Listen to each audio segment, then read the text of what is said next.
அது வந்து கண்டிப்பாக ஏற்றுக்கொள்ள முடியாது. பிரதானத்துவம் இந்த கூட்டத்தில் கூட்டப்பட்டது. ஏன் இவ்வளோ பெரிய ஒரு கன்ஃபியூஷன்? நான் ரொம்ப சிம்பிளான ஒரு பர்சன். அவருக்கு வேற எந்த விதமான ரைட்ஸும் கிடையாது. வணக்கம். நேர்பட பேசு நிகழ்ச்சிக்கு வரவேற்கிறோம். புனேவில் நடைபெற்ற புத்தக வெளியீட்டு விழா ஒன்றில் பேசிய RSS தலைவர் திரு மோகன் பகவத் 75 வயதானால் அரசியல் தலைவர்கள் ஓய்வு பெற வேண்டும் என்று பேசியிருக்கிறார். மோடி குறித்த நேரடியான விமர்சனமாக திரு மோகன் பகவத் இதை வைத்திருக்கிறாரா அப்படின்னு விமர்சனங்கள் எழுந்திருக்கிறது. அதே மாதிரி என் ஓய்வு வாழ்க்கையை இயற்கை விவசாயத்தில் செலவிட போகிறேன் அப்படின்னு உள்துறை அமைச்சர் திரு அமித்ஷா பேசியிருக்கிறார்.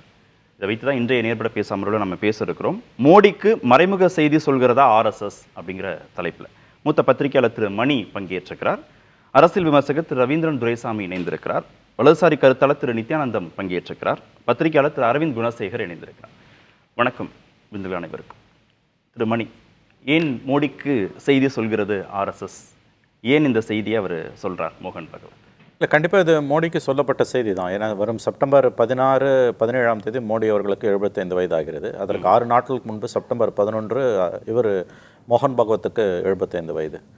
அவர் அரசியல்வாதிகளை பற்றி மோகன் பகவத் சொன்னாரே ஒழிய தன்னை பற்றியோ RSS பற்றியோ சொல்லவில்லை.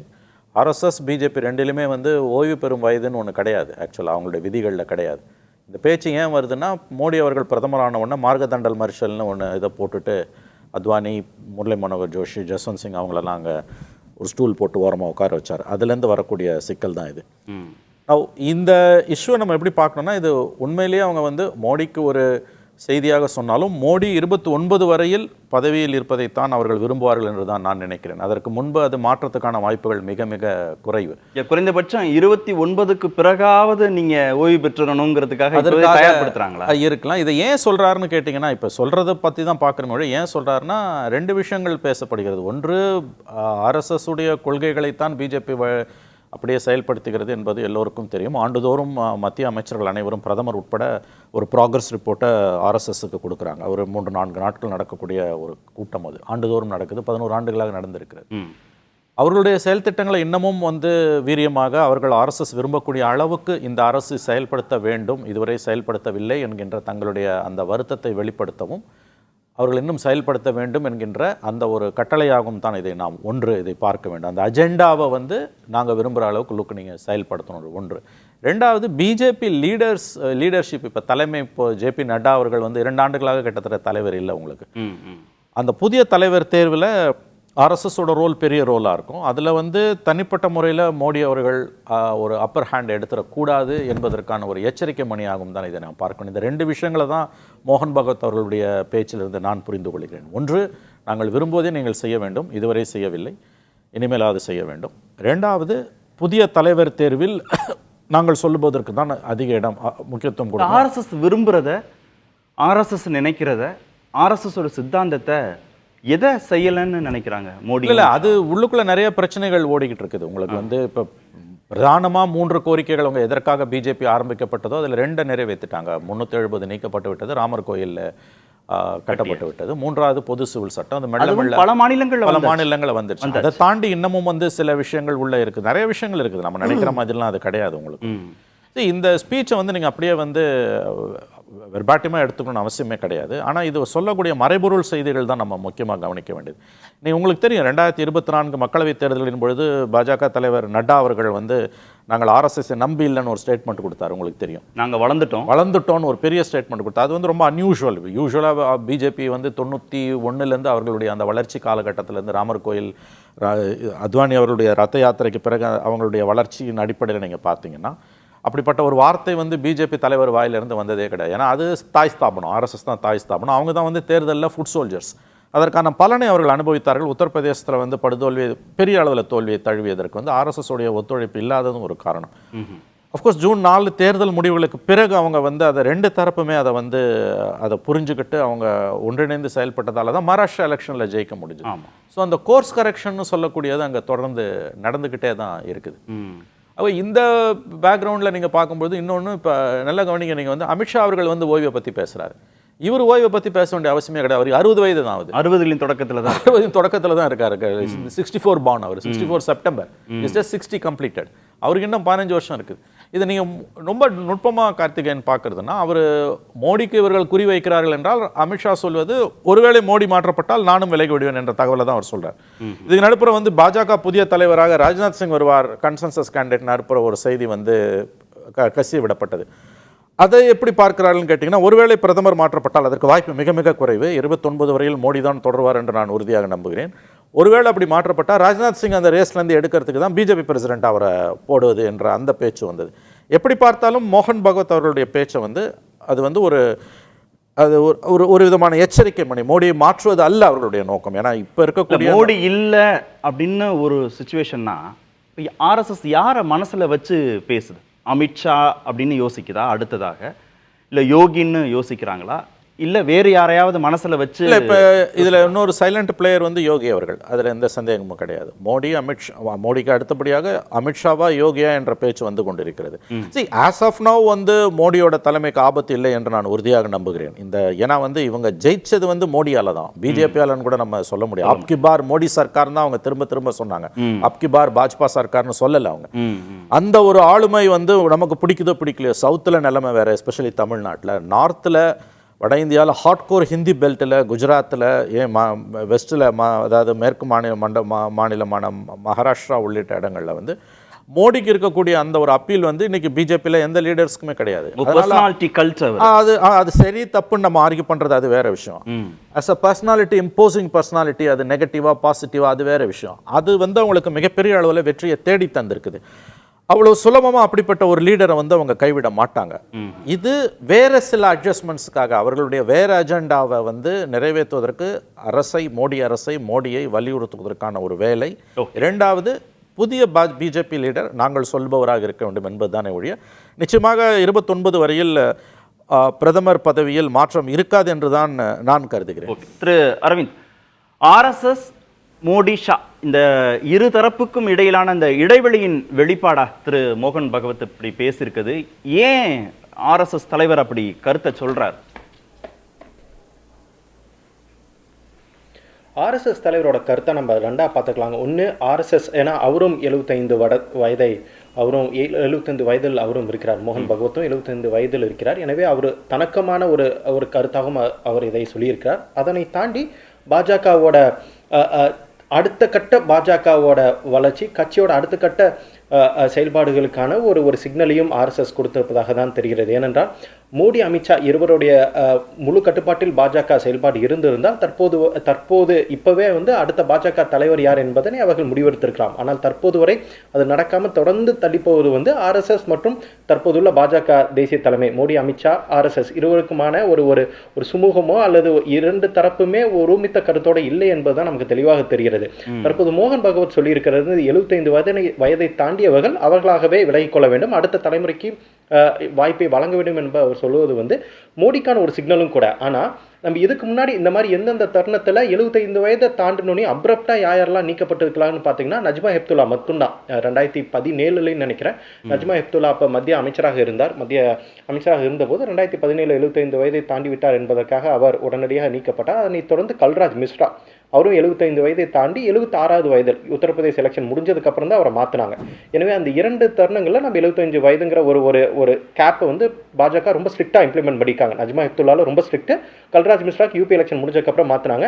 ஆனா அதே பாஜக எடியூரப்பாக்கு அந்த ஒரு லிமிட்டை கொடுக்கல. எடியூரப்பா 2018 அந்த கர்நாடகா எலெக்ஷன் முடிஞ்சதுக்கு அப்புறம் இடைப்பட்ட காலத்தில் மீண்டும் எடியூரப்பா முதலமைச்சராகும் போது 75 வயதை தாண்டி இருந்தார். ஆனால் அங்க ஒரு ஸ்டேபிளான கவர்மெண்ட் வேணும், அது எடியூரப்பானால மட்டும் தான் கொடுக்க முடியும் போது பிஜேபி அந்த மாதிரி எக்ஸம்ஷன்லாம் கொடுத்திருக்காங்க. ஸோ மோடி விவகாரத்தில் ஆர்எஸ்எஸ் என்ன நினைக்கிறாங்கன்னா, பாஜக அடுத்த கட்டத்துக்கு தயாராக வேண்டும். ஏன்னால் 2024 நாடாளுமன்ற தேர்தலில் மோடி தலைமையில் பாஜக தேர்தலை சந்தித்திருந்தாலும் ஒரு தனிப்பட்ட மெஜாரிட்டி கிடைக்கல. எனவே மோடிக்கான செல்வாக்கு குறைந்து வருகிறது. எனவே அடுத்த கட்ட முகத்தை அல்ல அடுத்த கட்ட ஒரு கேண்டிடேட்டை, பிரதமர் கேண்டிடேட்டை பாஜக தயார்படுத்தணுங்கிறதுக்கான ஒரு சிக்னலா தான் ஆர்எஸ்எஸ் சொல்லியிருக்காங்க.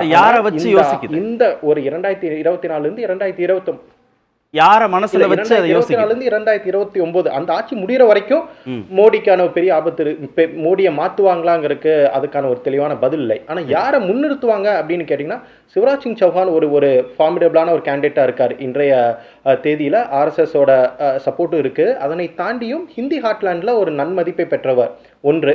இரண்டாவது, யோகி ஆதித்யநாத் எல்லாம் சொல்லக்கூடிய யோகி ஆதித்யநாத் அவர் வந்து ஒரு ஹார்ட்கோர் ஹிந்துத்துவா, ஆர்எஸ்எஸோட எல்லா பாக்ஸும் டிக் பண்ணக்கூடியவர். ஆனால் அவரை விட சீனியர் சிவராஜ் சிங் சௌஹான் இருக்கும்போது அவரை பைபாஸ் பண்ணிட்டு யோகியை கொண்டு வருவாங்களா? ஸோ இந்த ரெண்டு பேரும் சிவராஜ் சிங் சௌஹானும் யோகி ஆதித்யநாத் இந்த இரண்டு பேருமே பாஜகவோட ஒரு விஷயம் பாஜக மோகமாக முன்னிறுத்துவதற்கு வாய்ப்பு இருக்கு. ஒரு விஷயம் அரவிந்த், யோகி சௌஹான் ரெண்டு பேரை கடந்து ஒரு மிகப்பெரிய ஆளுமையாக மோடி இருக்கிறார். சட்டமன்ற தேர்தல்கள்லையும் அவரை முன்னிறுத்தி வெற்றி பெற முடியுது பாஜகனால, நாடாளுமன்ற தேர்தலையும் அவரை முன்னிறுத்தி வெற்றி பெற முடியுது. லீடர் எபோவ் த பார்ட்டியா இருக்கார், லீடர் எபோவ் தி ஆர்எஸ்எஸ்ஸா இருக்கிறார். அப்படி இருக்கிற போது அவருக்கு இணையா இவரை முன்னிலைப்படுத்தி ஒரு நாடாளுமன்ற தேர்தலை சந்திக்கிறது, சௌஹானை முன்னிறுத்தி இல்லை யோகியை முன்னிறுத்தி சட்டமன்ற தேர்தல்களை சந்திக்கிறதுங்கிறது ஹிந்தி பெல்ட்ல வேண்டுமானால் பலன் கொடுக்கலாம், இந்தியா முழுமைக்கும் பலன் கொடுக்குமா பாஜகவுக்கு? மோடி கை கொடுத்த அளவுக்கு இவங்க ரெண்டு பேரும் கை கொடுப்பாங்களா? மோடியோட செல்வாக்கே சரிஞ்சிட்டு வருது என்பதுதான் ஆர்எஸ்எஸோட நிலைப்பாடு. அதனால தான் பார்த்தீங்கன்னா யூபி சட்டமன்ற தேர்தலில் 300 சீட்டுக்கு மேலே பிஜேபி ஜெயிக்கிறாங்க. அடுத்த 2 ஆண்டுகள் நடக்கக்கூடிய நாடாளுமன்ற தேர்தலில் சரிபாதி கூட ஜெயிக்க முடியல. யோகிக்கு இருக்கிற செல்வாக்கு மோடிக்கு யூபியில் இல்லை என்பதுதான் ஆர்எஸ்எஸோட கருத்தாக இருக்கிறது. அதனால தான் பார்த்தீங்கன்னா யூபியை பொறுத்த வரைக்கும் முழுமையாக யோகி கையில் தான் இது பாஜக இருக்கணும் என்பதுதான் ஆர்எஸ்எஸோட நிலைப்பாடாகவும் இருக்கிறது. எனவே மோடியோட செல்வாக்கு சரிஞ்சிட்டு வருது. இனிமேல் மீண்டும் மோடியே முகமாக நிறுத்தி 2029 நாடாளுமன்ற தேர்தலை சந்தித்தால் மேலும் சரிவை சந்திக்கக்கூடும் என்பதை மையமாக கொண்டு தான் ஆர்எஸ்எஸ் வந்து ரொம்ப ஸ்க்ரூவை ரொம்ப டைட்டன் பண்ணுறாங்க. முன்னாடி ஒரு லாங் ரோப் கொடுத்துருந்தாங்க. பாஜக யாரை வேணாலும், மோடி அமித்ஷா யாரை வேணாலும் எதில் வேணால் நியமிக்கலாம், யாரை வேணால் முதலமைச்சராக மாற்றலாம், யாரை வேணால் மாநில தலைவராக நியமிக்கலாம். ஆனால் தற்போது தேசிய தலைவருக்கு மோடி அமித்ஷா ஒரு பேரை முன்வைக்கிறாங்க. அதனை தற்போது வரை ஆர்எஸ்எஸ் ஏற்றுக்கொள்ளவே. அந்த இழுபறி தான் நம்ம தொடர்ந்து இப்போ 1 வருஷம் ஆயிடுச்சுங்க. ஜேபி நட்டாவோட காலம் முடிஞ்சு 1 வருஷம் ஆயிடுச்சு. ஜேபி நட்டா மத்திய அமைச்சராகவும் இருக்கிறார், அவரே பாஜக தேசிய தலைவராக இருக்கிறார். அப்படி 2 பதவி பாஜக யாருமே வச்சிருக்க முடியாது. அந்த இழுபறிக்கு ஒரே காரணம் மோடியோட செல்வாக்கு சரிந்து வருகிறது. எனவே ஆர்எஸ்எஸ் பாஜகவை அடுத்த கட்ட தலைவருக்கு தயார்படுத்துவதற்காக தான் இந்த மாதிரி இந்த மாதிரி ஒரு டோப் ரொம்ப டைட்டன் பண்றாங்களோ. ஓகே, திரு ரவீந்திரன், யதார்த்தம் அதுதானா? திரு நரேந்திர மோடியுடைய செல்வாக்கு குறைந்து கொண்டு வருகிறதுங்கிறத வெளிப்படையாகவே ஆர்எஸ்எஸ் நரேந்திர மோடி இருக்கிறதோட நமக்கு வாழ்க்கையே இல்லை, அவரை மீறி ஜெயிக்க முடியாதுன்னு நினைக்கக்கூடிய அபிஷேக் சிங் மங்களையும் சஞ்சய் ராவத்களோட குரல் தான் நரேந்திர மோடிக்கு எதிராக ஒலிக்குது. நீங்க தெளிவாக சொன்னீங்க, லீடர் அபோவ் த பார்ட்டின்னு. Yes, leader above the party. Vajpayee leader above the party, leader above the organisation, RSS organisation. கண்டிப்பா நான் மறுக்க வரல. அந்த சேச்சுரேஷன் பாயிண்ட் அடைஞ்சு பார்சல் ஆஃப் ஆர்எஸ்எஸ் தான். அவரும் ஆர்எஸ்எஸ்ங்கிற ஒரு தாயோட ஒரு குழந்தை தான், அதுல எந்த மாற்றமும் இல்லை. ஆர்எஸ்எஸ் அவரையும் பிரிச்சு பார்க்காண்டாம். எதிரி வந்து ஆர்எஸ்எஸ் அவரையும் பிரிச்சு பார்க்கும்போது அதுக்குள்ள போய் வாதிக்க வேண்டியதில்லை. அதுல இருந்து ஆர்எஸ்எஸ் காரனாலும் சரி, மோடி பக்தர்னாலும் சரி, அதுல இருந்து வேறுபட்டு தான். அவங்க தானே சார் பிரிச்சுக்கிட்டாங்க, நட்டா தானே பிரிச்சுக்கிட்டாரு. நாங்க வளர்ந்துட்டோம் சொன்னதோட நீங்க இப்ப ஆலோசனை எல்லாம் சொல்ல வேண்டியது இல்லைன்னு அவங்க சொன்னதோட விளைவை யூபிலையும் ராஜஸ்தான்லையும் சந்திச்சாங்க. மணி சொல்றது கரெக்ட். அதற்கு பிறகு ஆர்எஸ்எஸோட முழுமையான உழைப்புல தான் ஹரியானாவிலையும் மகாராஷ்டிராவிலையும் ஜெயித்திருக்காங்கிறது யதார்த்தமான உண்மை. பட் ஒரு இதை பார்க்கணும், மோடிக்கு கம்பேரிட்டிவா யாரும் இல்லை. மோடி 1ன்னா 2, 3, 4, 5, 6, 7, 8, 10 வரை மோடி தான் அங்க. அதுல அப்படி ஒரு பொசிஷன் வந்துட்டேன்னு நெஹ்ரு மாதிரி ஆயுள் கால பிரதமரா இவர் ஆயிடுவாரு, நெஹ்ருக்கு சாதனையை முறியடிச்சிருவார் நினைக்கக்கூடிய சஞ்சய் ராவத்களும் அபிஷேக் சிங் தான் மோடியை கண்டு விமர்சனங்களை வைக்கிறாங்க. என்டிஎல் உள்ள 75 வயது ஆனா ஓய்வு பெறணும்னு சொல்றவர் ஆர்எஸ்எஸ் தலைவர். இதே மோகன் சஞ்சய் ராவத் சொல்றத இதே மோகன் பகவத் மோடிக்கு இது பொருந்தாதுன்னு ஏற்கனவே சொல்லியிருக்கிறாரு. அது உங்களுக்கு தெரியும், இங்க விவாதிக்கிற எல்லாருக்குமே அது தெரிஞ்ச. செப்டம்பர் மாசத்துக்கு முன்னாடி 2 மாசத்துக்கு முன்னாடி ஞாபகப்படுத்த வேண்டியதா என்ன இல்ல? அது வந்து மணி சொன்ன மாதிரி பாஜக தலைவர் பிரச்சனையில ஒரு கான்சென்சஸ் வேணும், எங்களுக்கும் ஒரு சே இருக்கணும்னு ஆர்எஸ்எஸ் நினைக்கிறாங்க. அதுதான் இன்னைக்கு முடிவுக்கு வராம ஜனவரி மாசம் முடிய வேண்டியது 6-7 மாசம் இது கண்டினியூ ஆயிட்டு இருக்குது. இது மோடி 2014 தனி மெஜாரிட்டி கொடுக்கும்போது அங்க கட்சியில எல்லாருமே நீங்க யாரை வேணாலும் தலைவராக போட்டுருங்கன்னு சொல்லும்போது யூபியில 3வது போன பாஜகவை முதல் இடத்துக்கு கொண்டு வந்த அமித்ஷா, அவரோட வீகத்தில் கொண்டு வந்த அமித்ஷாவை மோடி பிக் அண்ட் சூஸ் பண்ணி மோடி தான் தேசிய தலைவராக வச்சாரு. இன்னைக்கு 240 வந்த பிறகு தேசிய தலைவர் இதுல எங்களுக்கும் சே இருக்குன்னு ஆர்எஸ்எஸ் நினைக்கிறாங்க. அதை நான் மறுக்க வரல. நம்ம உத்தரப்பிரதேச தேர்தல் பிரச்சாரத்துல அதிகமா மோடி தென்படவே இல்லை. தேர்தல் பிரச்சாரத்துல அதிகமா தென்படல. யோகி தான் முன்னிலைப்படுத்தப்பட்டு அங்க எலெக்ஷனை சந்திச்சது பாஜக. கர்நாடகாவிலையும் அதிகமா அவர் வந்து யோகிங்கிறது ஒரு கற்பனை. மோடிக்கு இணையா யாருமே இல்லை. அது யோகியில நிறைய பிரச்சனைகள் இருக்குது. அதை நான் வெளிப்படுத்த விரும்பல. நீங்க அவர் சொன்னதுல சௌஹான்ங்கிறது இன்னும் 10 வருஷம் ஆகும். சௌஹான்ங்கிற ஒரு இது கூட அந்த கேரக்டர் கூட ஒரு பொதுவான கேரக்டர் தான். ஒரு காஸ்ட் நியூட்ரல் ஓபிசிங்கிறது மோடிக்கு எப்படி பொருந்துச்சோ அதே மாதிரி சௌஹானுக்கும் பொருந்தும். ஆர்எஸ்எஸும் அதில் சாய்ஸ் பண்ணும்போது இப்போ அதுக்கான நிலைமை இல்லைன்னு 10 வருஷம் இருக்கு. அதையா இப்பவே நம்ம பேசுறோம். இதுல என்ன இப்போ 2023 மோடி தான் பிரைம் மினிஸ்டர் கேண்டிடேட்ங்கறேன். மோடிக்கு 85 வயசு வரைக்கும் அவர் தான் பிரதமர். 2023 மோடி தான் பிரைம் மினிஸ்டர் கேண்டிடேட் நான் சொல்றேன். 29 பார்த்துக்கலாம் அதை. இப்போ இதுல நீங்க என்ன பார்க்கணும்னா சோனியா கிட்ட 2 முறை மிகப்பெரிய தலைவர்களான வாஜ்பாயும் அத்வானியும் முன்னிலைப்படுத்தி தான் தோத்தம் பிறகு மோடி ஒரு ஓபிசி லீடராக வராரு, ஒரு இந்து ஹிருதய சாம்ராட்டாக வராரு, ஒரு வளர்ச்சிக்கான தலைவராக வராரு, ஒரு காஸ்ட் நியூட்ரல் இந்துவாட்டு வராரு. அந்த இடத்துக்குள்ள அவரோட லீடர்ஷிப் வந்து 10-15% வாக்குகளை டபுள் மடங்கு வாக்குகளை பாஜகவுக்கு உயர்த்துது. இன்னைக்கு கூட 240 குறைஞ்சிட்டுன்னு சொன்னா பாஜக இதுக்கு முன்னே ஆட்சி அமைக்கும் போது வாஜ்பாய் தலைமையில் 180-181 தானே ஆச்சாங்க. அப்போ இது மோடி குறைஞ்சிட்டுன்னு சொன்னா அப்ப எந்த அளவுக்கு மோடியை கண்டு காங்கிரஸ் தரப்பும் மோடி இருக்கிறது வரை நம்ம இன்னும் ஆட்சிக்கு வர முடியாதுன்னு நினைக்கவங்களும் பதறாங்கிறதான வெளிப்படையான உண்மை. ஓகே, திரு மணி, மோடிக்கான செல்வாக்கு குறைஞ்சிடுச்சு அப்படின்னு திரு அரவிந்த் சொல்றார். அதனால ஆர்எஸ்எஸ் வேறு முகத்தை முன்னிறுத்தி தேர்தல்களை சந்திக்க ஆர்எஸ்எஸ் விரும்புதுங்கிறது ஒரு பாயிண்ட். ரவீந்திரன் சொன்னதை நம்ம வேறு விதமாகவும் கேட்கலாம்.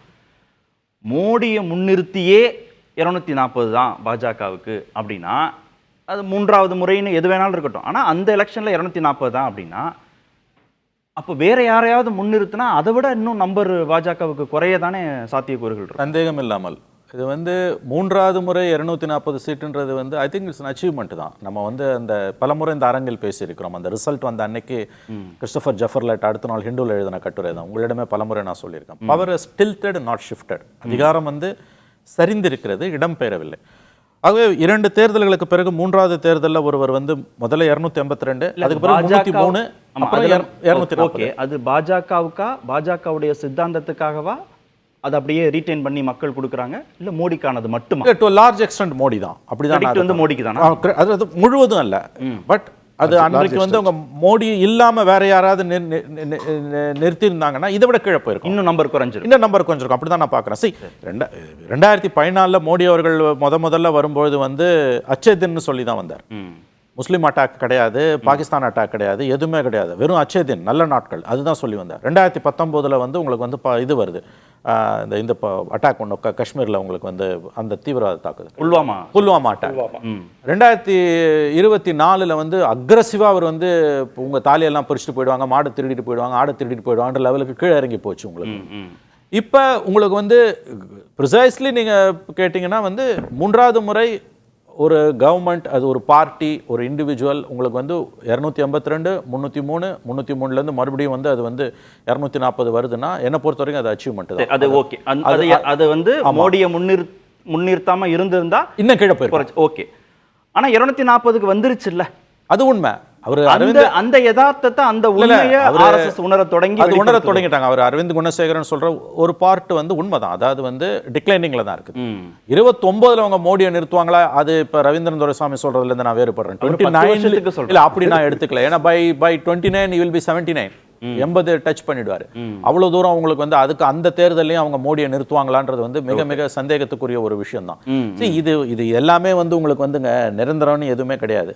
இப்போ ஆர்எஸ்எஸ்க்கும் பிஜேபிக்கும் இடையிலான அந்த சிக்கலில் வந்து இப்போ இமீடியட் ப்ரொவகேஷன் வந்து பிஜேபி லீடர் யாருன்றதுல தான். இப்போ ஆர்எஸ்எஸ்ல எந்த விதமான ஏஜ் கிடையாது, எதுவுமே கிடையாது. அவங்க வந்து 79, 80 வயது வரைக்கும்லாம் இருந்திருக்காங்க. ஒரு கவுண்டர் செக் வைக்கிறது, மோடிக்கு செக் வைக்கிற மாதிரி வந்து உங்களுக்கு வந்து ஆர்எஸ்எஸ் தலைவர் மோகன் பாகவத் செப்டம்பர் 11 75 வயது ஆகும்போது அவர் ஒரு வேளை பதவி விலகினால் அது ஒரு மாரலி வந்து ஒரு ப்ரெஷரை வந்து மோடிக்கு கொடுக்கும், அவரும் விலக வேண்டும் என்று. But powerful section of RSS இதுல என்ன டவுட், மோடியை இழக்க விரும்ப மாட்டாங்க. இல்ல எனக்கு என்ன டவுட்னா, மோடி ஓய்வு பெறணும்னு மறைமுகமா சொல்லக்கூடிய மோகன் பகவத் அதுல தொடர்வாரா அந்த வயசுக்கு அப்புறம்? அப்ப அவர் ஓய்வுங்கிற முடிவை மனதுக்குள்ள உறுதியாக எடுத்த பிறகுதானே அந்த நெருக்கடியை மோடிக்கு கொடுப்பதாக நாம் புரிந்து கொள்ள வேண்டும். அதை தான் நான் சொல்றேன். அவர் ஆர்எஸ்எஸ்க்கு எந்த ரூல்ஸ் அண்ட் ரெகுலேஷன் இருக்குன்றது நமக்கு தெரியாது. எல்லாமே வந்து டிரான்ஸ்பரன்சி இல்லாம நடக்கக்கூடிய ஒரு ஆர்கனைசேஷன். ஏஜை பொறுத்த வரைக்கும் 2 ஆர்கனைசேஷன்லையுமே எழுதப்பட்ட விதிகள்னு எதுவுமே கிடையாது. அவர் இன்னைக்கு ஏஜை பத்தி சொன்னதால இப்ப நீங்க சொல்றது ஒரு நல்ல பாயிண்ட். மேபி அவருக்குள்ள ஒரு முடிவு எடுத்துட்டாரோ. வித்தின் பிஜேபி அண்ட் ஆர்எஸ்எஸ் வந்துரும்ல அந்த கேள்வி வந்து. அதைத்தான் நான் சொல்றேன். வித்தின் பிஜேபி அண்ட் ஆர்எஸ்எஸ் ஒருவேளை 75 வயது என்பது எனக்கும் பொருந்தும்னு அவர் அன்றைக்கு பதவி விலகினார்னா, அப்படி விலக மாட்டார் நான் நினைக்கிறேன். அப்படி விலகினா, ஏன்னா அவர் அரசியல்வாதிகள் தான், 2 பேருக்கும் ஒரு வாரம் தான் டிஃபரன்ஸ் இருக்கு. ஒரு வாரம் தான். ஆனா இவர் அரசியல்வாதி கிடையாது. மோகன் பகவத் அரசியல்வாதி கிடையாது, அரசியல் செஞ்சாலும். ஆகவே அவர் ஒருவேளை பதவி விலகினார்னா அது மோடிக்கான அழுத்தத்தை, அந்த பிரஷரை வந்து உள்ளுக்குள்ள அதிகரிக்கும்.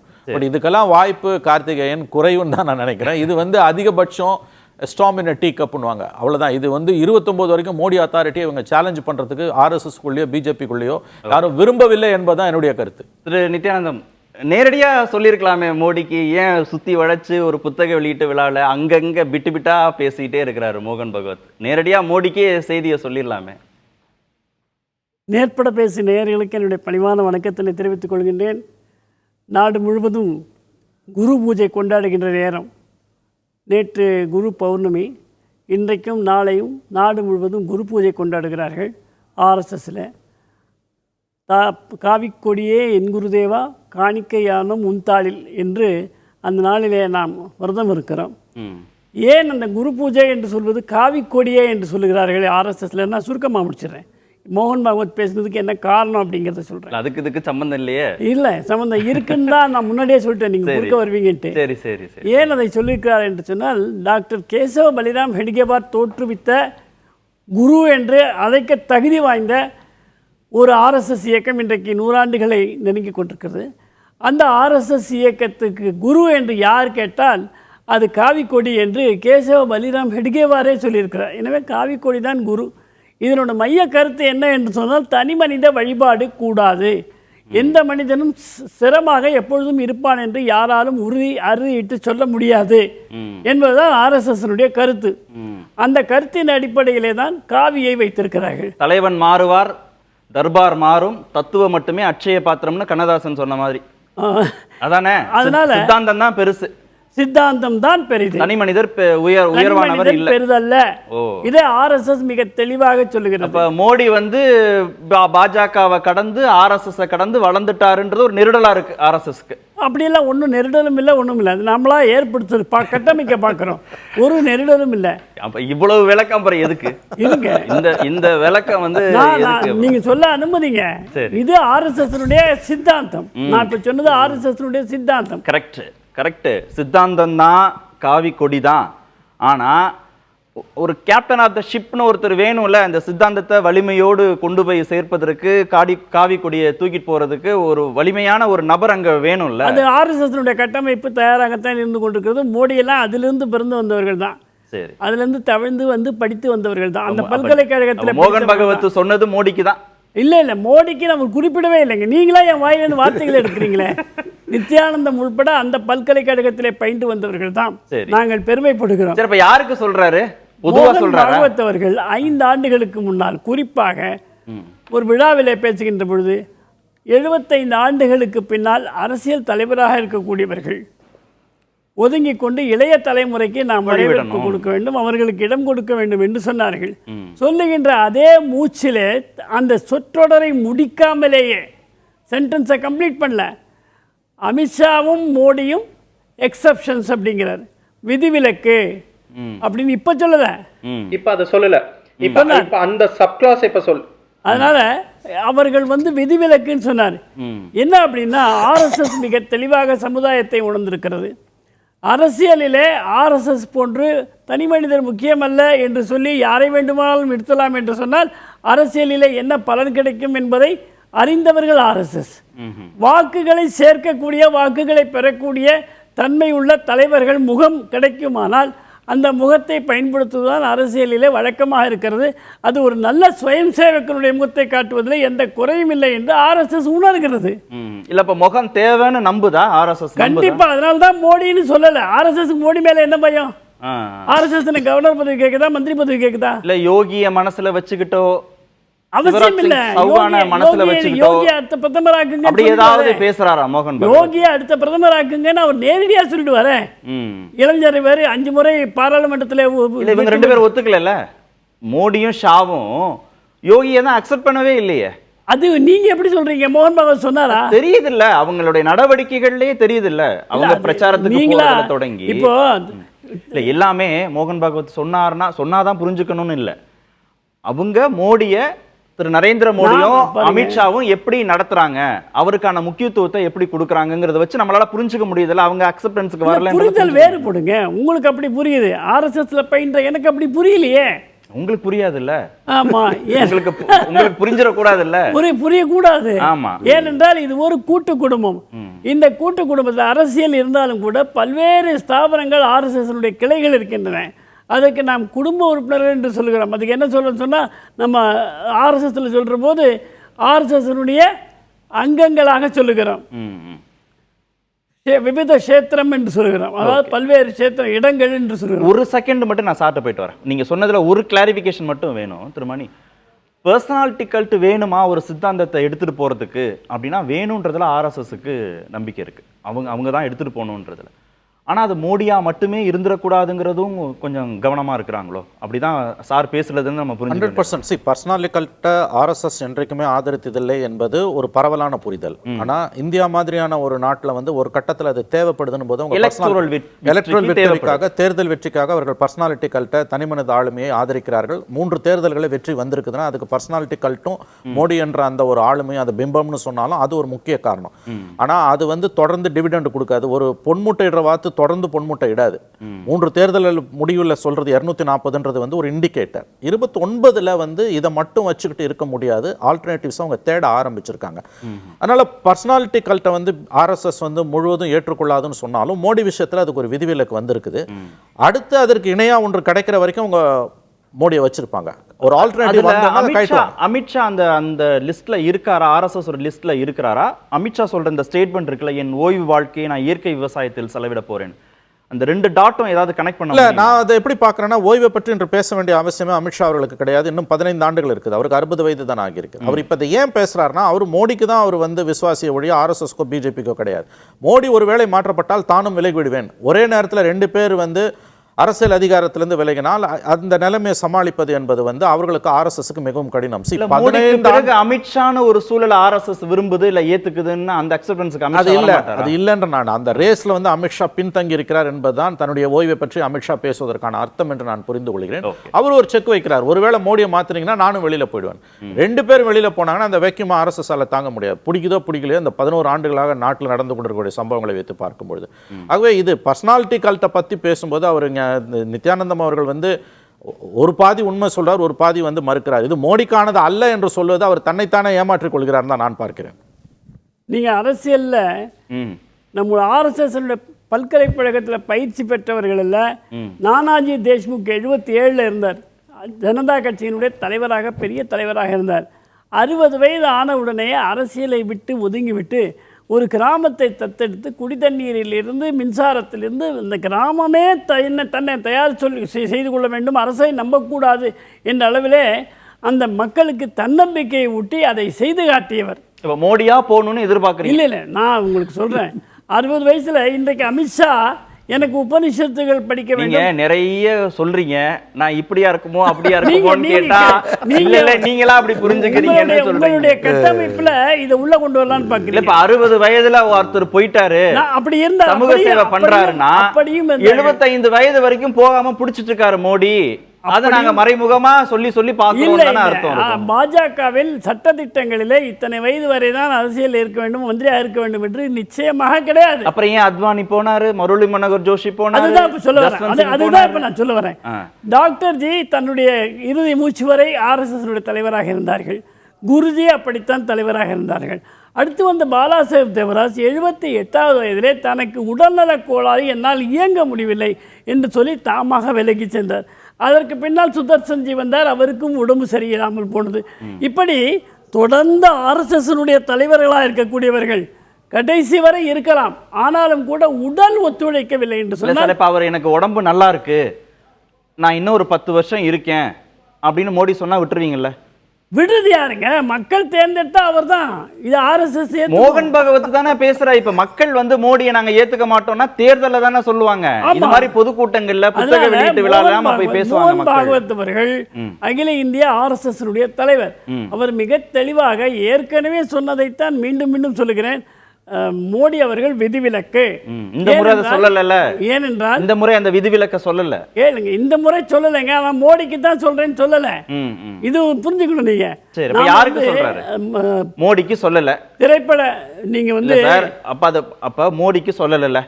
நான் என்னுடைய புரிதல் அப்படிங்க. இல்ல கரெக்ட். மோடிக்கு இல்ல, நான் உங்ககிட்ட தான் பல கேக்குறேன். கோணங்கள் பல பார்வைகள். மோடிக்கு சொல்லலைன்னா இப்ப இந்த ஸ்டேட்மெண்ட் யாருக்கு சரியா பொருந்துது? அவங்க யாருக்காக சொல்றாரு? நான் அதுக்கு தான் சொன்னேன், உடல்நிலை ஒத்துழைக்காதவர்கள் கூட நான் தற்கர நாற்காலியாவது இருந்து கொண்டு நான் ஆட்சியிலே உட்காருவேன் என்று சொல்வதையெல்லாம் நாம் ஏற்றுக்கொள்ள முடியாது. இப்ப யாரு இருக்கா அப்படி?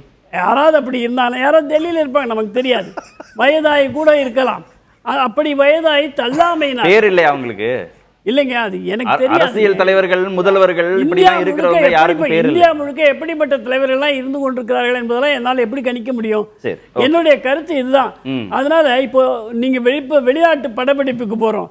ரஜினிகாந்த் அவர்கள் தன்னுடைய விமானத்தில் ஏறுகின்ற பொழுது இவ்வளவு வயதானவர் இவ்வளவு வேகமாக ஏறுகிறார் என்று பார்த்து ஆச்சரியப்படுகிறோம். அவர் வந்து ரிட்டையர் ஆகணும், ஹீரோவா நடிக்க கூடாதுன்னா என்ன நியாயம்? மாட்டாரு.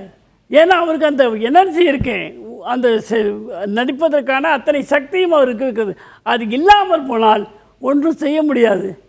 எனவே அவர் விலகிக் கொள்வதுதான் சிறப்பு. இளைய தலை ஒன்றும் இல்லையே. இப்போ மோடி எதுவும் உனக்கு உடம்பு சரியில்லை அப்படிலாம் ஒன்றும் சொல்லலையே.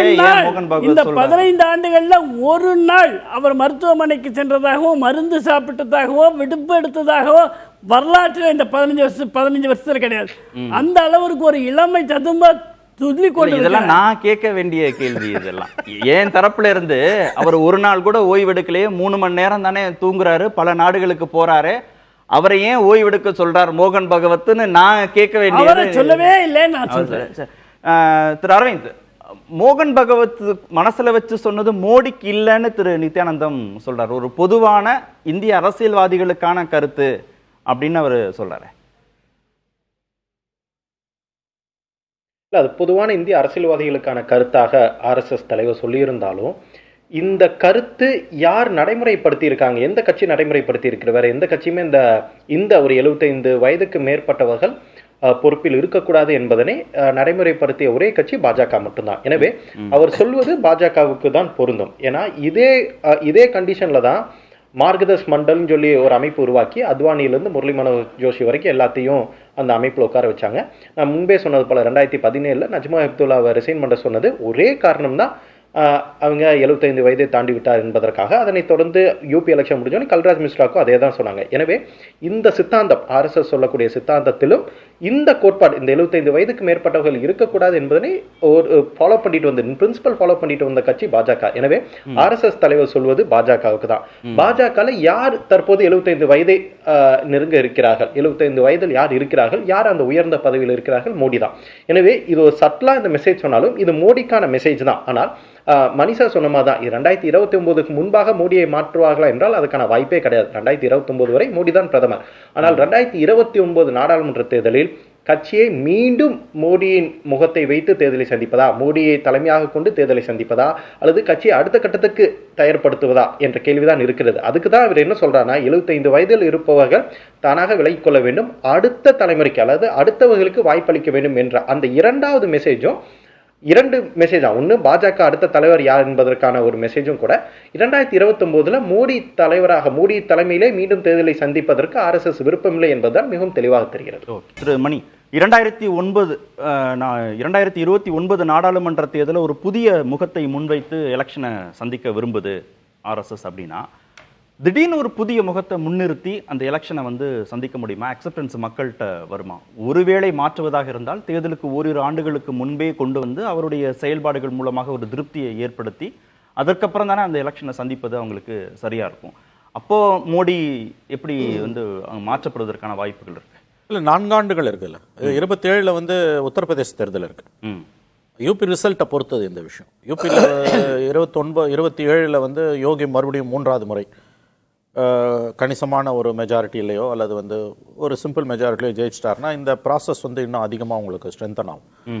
நீங்கள் சொல்கிற ஒரு பாயிண்ட் கரெக்ட். 29 முகத்தை மாற்றுறாங்கன்னா அது 29 தேர்தல் அறிவுக்கு பிறகு முன்னாலெல்லாம் நடக்காது. அதற்கு கண்டிப்பாக 2 ஆண்டுகளுக்கு முன்பு. அதுதான் கட் ஆஃப் டேட் என்ன பொறுத்த வரைக்கும் 27 தான். அது சரியாக மாறுது உங்களுக்கு. இவங்க 29 ஒரே நாடு ஒரே தேர்தலும் போனாங்கன்னா அப்போ எல்லாமே தலைகீழ போகலாம், என்ன நடக்கும்னு தெரியாது.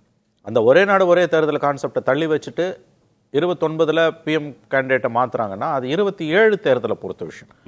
27 சட்டமன்ற தேர்தலில் யோகி ஒருவேளை மீண்டும் வெற்றியை கொடுக்கும் பட்சத்தில் அவர் தேசிய அரசியலுக்கு கொண்டு வரப்படலாம். வாய்ப்புகள் அதிகம். அந்த உங்க கேள்விக்கான சரியான பதில் என்னன்னா 29ல் ஒருவேளை மாற்றப்படுகிறார் பிரதமர் வேட்பாளர்னா அந்த ப்ராசஸ் 2 ஆண்டுகளுக்கு குறைஞ்சது 2 ஆண்டுகளுக்கு முன்பு மாறிடும். அது 27. அது 27. ஏன்னா சரியா சட்டமன்ற தேர்தலுக்கு பிறகு டிபெண்ட்ஸ் ஆன் 27ல் அவங்க என்ன செய்ய போறாங்கன்றத பொறுத்து. யோகியை அக்செப்ட் பண்ணிக்கிறாங்களா மோடியும் ஷாவும்? பண்ணல, சுத்தமா பண்ணல. அதை ஏத்துக்காம ஆர்எஸ்எஸ்ஸால அந்த அக்செப்டன்ஸை கொண்டு வர முடியுமா? அது கஷ்டம். அதுதான் இப்ப அதிகாரத்துல இவங்க கையில. நீங்க சித்தாந்தம் பெருசுன்னாலும் இதுவரை எந்த ஒரு தலைவருமே செய்யாத அளவுக்கு ஆர்எஸ்எஸோட அத்தாரிட்டியையும் மோடி சேலஞ்ச் பண்ணியிருக்காரு. வாஜ்பாய் இருந்தப்ப வாஜ்பாயால சில விஷயங்களை செய்யாம தள்ளி போட முடிஞ்சதுக்கு காரணம் தனி மெஜாரிட்டி இல்லை. 180 சீட்டு தான் இருந்தது. காமன் மினிமம் ப்ரோக்ராம்னு ஒன்று வச்சுட்டு கோர் இஷ்யூஸை கை வைக்காம இருந்தாங்க. பட் அதை தாண்டி நிறைய விஷயங்களை ரொம்ப சைலண்டாக அவங்க செஞ்சாங்க. அந்த விதைகள் ஊன்றப்பட்டன. அதை தான் இப்போ அறுவடை பண்ணிட்டு இருக்காங்க. இப்போ அந்த மாதிரி அவங்க சொன்னதை செய்ய முடியாமல் மோடியால் இப்போ தட்டி கழிக்க முடியாது ஒரு அளவுக்கு மேலே. ஏன்னா இப்போ கையில் உங்களுக்கு 240ன்றது சந்திரபாபு நாயுடு நிதிஷ் எல்லாம் சேர்த்து கிட்டத்தட்ட ஒரு மெஜாரிட்டி கவர்மெண்ட் தான் இது உங்களுக்கு கோர் அஜெண்டாவை அவங்களால செயல்படுத்த முடியுது. பிஜேபி பிரசிடென்ட் யார் வராங்கன்றது ரொம்ப முக்கியமானது. அதுக்கு பிறகு யூபி எலெக்ஷன்ல என்ன நடக்க போகுதுன்றது முக்கியமானது. இந்த 2 விஷயங்களை பொறுத்து தான் 29 நம்ம புதிய முகம் வருகிறதா இல்லையா என்பது தெரியும். கண்டிப்பா அது 2 ஆண்டுகளுக்கு முன்பே அந்த ப்ராசஸ் ஸ்டார்ட் ஆயிடும். அந்த அக்செப்டன்ஸ் லெவல்ஸ் நீங்க சொன்ன மாதிரி அது காலம் பிடிக்கும். அது மோடியா ஷாவா இந்த பக்கம் யோகியானா ஆர்எஸ்எஸ் உடைய தேர்வு முக்கியத்துவம் அடுத்த 25 ஆண்டுகளுக்கு அப்படின்னு யோசிச்சா யோகி கொஞ்சம் அப்பர் ஹேண்ட் எடுக்கிற மாதிரி தெரியுது. அது யூபியில் அவர் 3வது தடவை ஜெயிச்சார்னா அது நடக்கும். ரவீந்திரன், அதை பொறுத்து தானா 2027 யூபி சென்ட்ரிக்கான விஷயங்களை நம்ம மேலெழுந்த வாரியா பார்த்துட்டு பேசுறது தான் நான் கருதுறேன். கேசவ் பிரசாத் மௌர்யா தான் அங்க பட்னாவிஸ் மாதிரி லைட்டா ப்ரொஜெக்ட் பண்ணப்பட்ட ஒரு சிஎம். கேசவ் பிரசாத் மௌர்யாவோட உழைப்பால தான் வராத சோசியல் செக்ஷன்ஸ் எல்லாம் பிஜேபிக்கு வந்து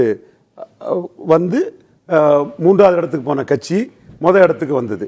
ஆனால் சில அரசியல் சூழ்நிலைக்காக ப்ரொஜெக்ட் பண்ணப்படாத எம்பியா இருந்த யோகியை பிக் அண்ட் சூஸ் பண்ணி சிஎம்மா வச்சதே மோடி தான்.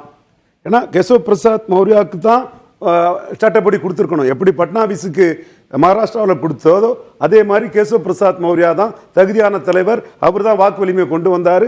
மோடி யோகி ப்ரொஜெக்ட் பண்ணப்படலை. எங்கேயோ இருந்த யோகி தூக்கி சீஃப் மினிஸ்டரா வைக்கப்பட்டார்.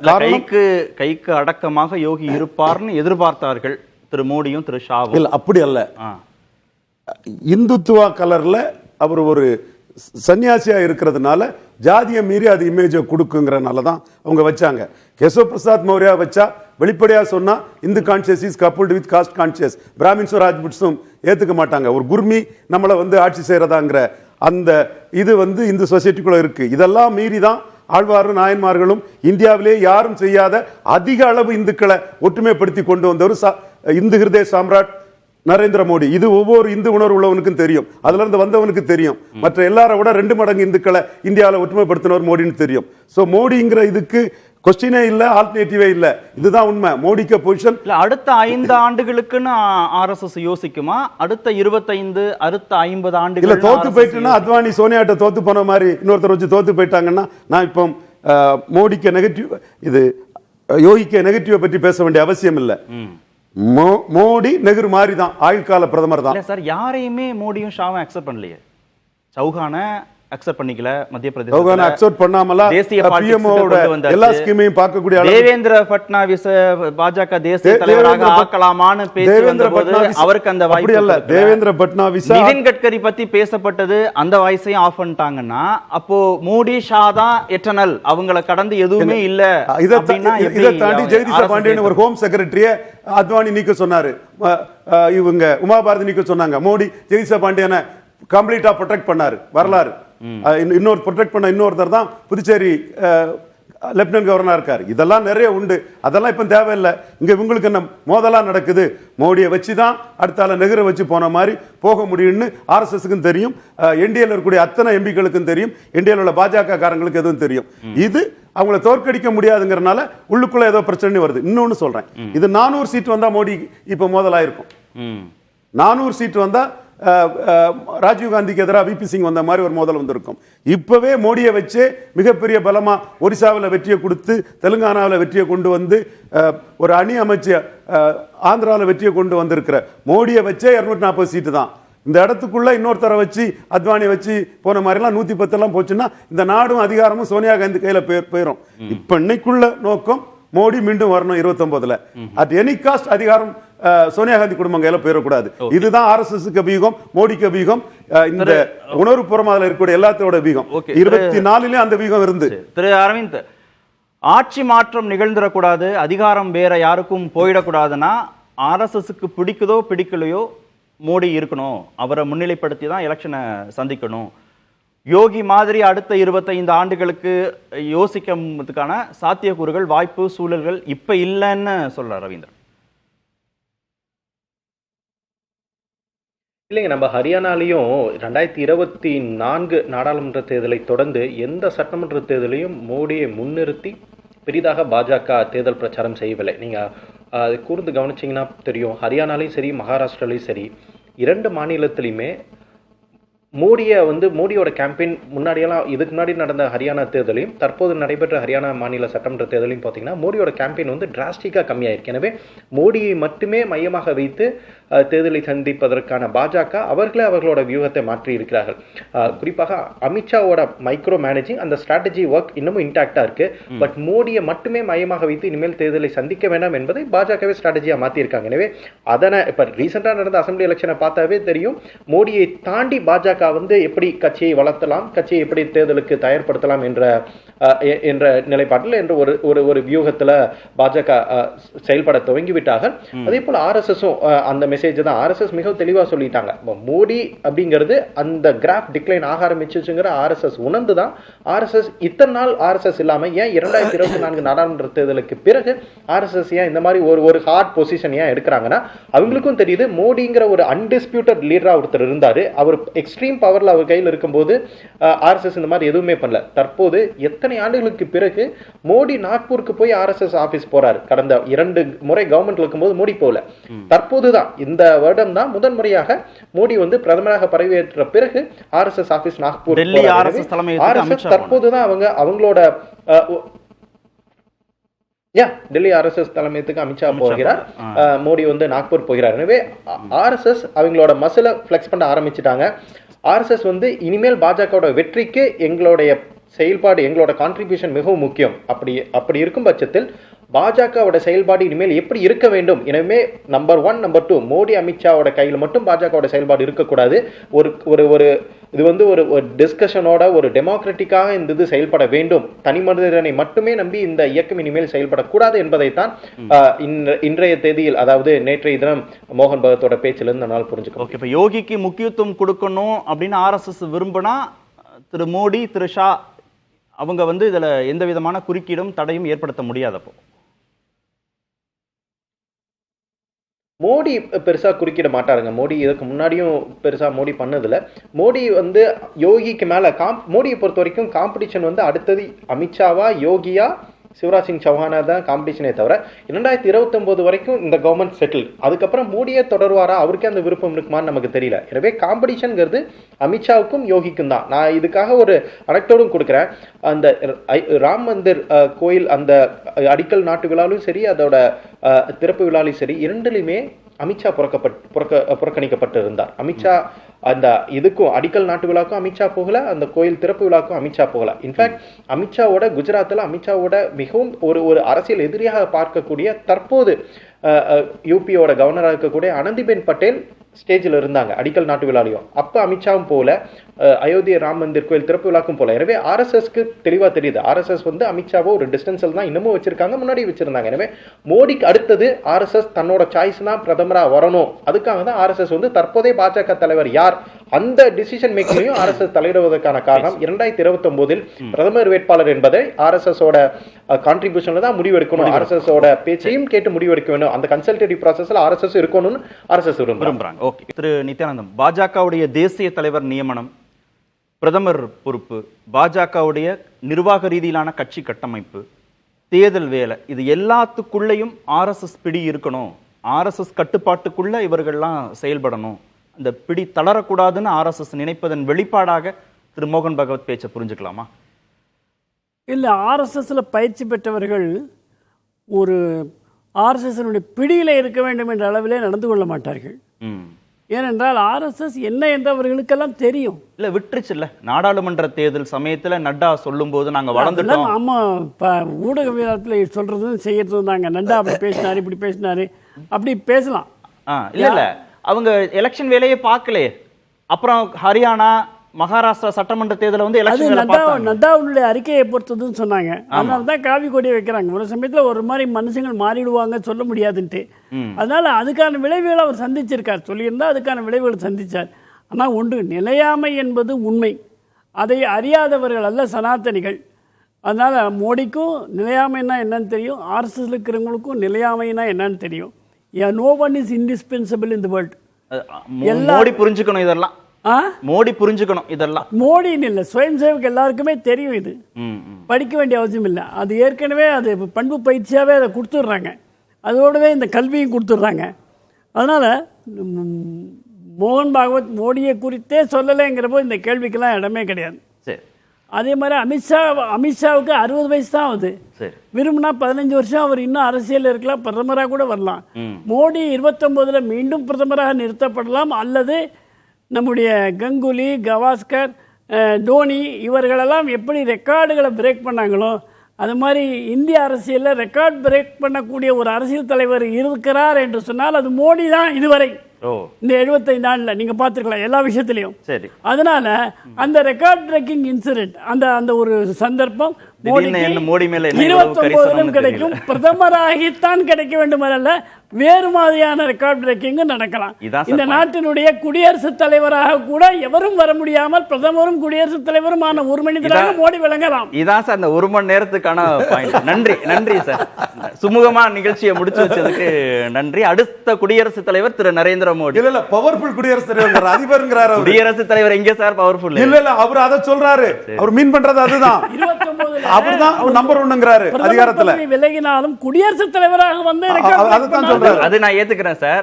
பவர்ஃபுல்னு சொன்னீங்களே, அதுல கொஞ்சம் மாற்று கருத்து இருக்கு. இன்னொரு வாரத்துல நம்ம பேசுவோம். நன்றி. நிகழ்ச்சியில் பங்கேற்ற அனைத்து வந்திருக்கும் நேரோட பேச நிறைவு. அது கண்டிப்பா ஏற்றுக்கொள்ள முடியாது. பிரதான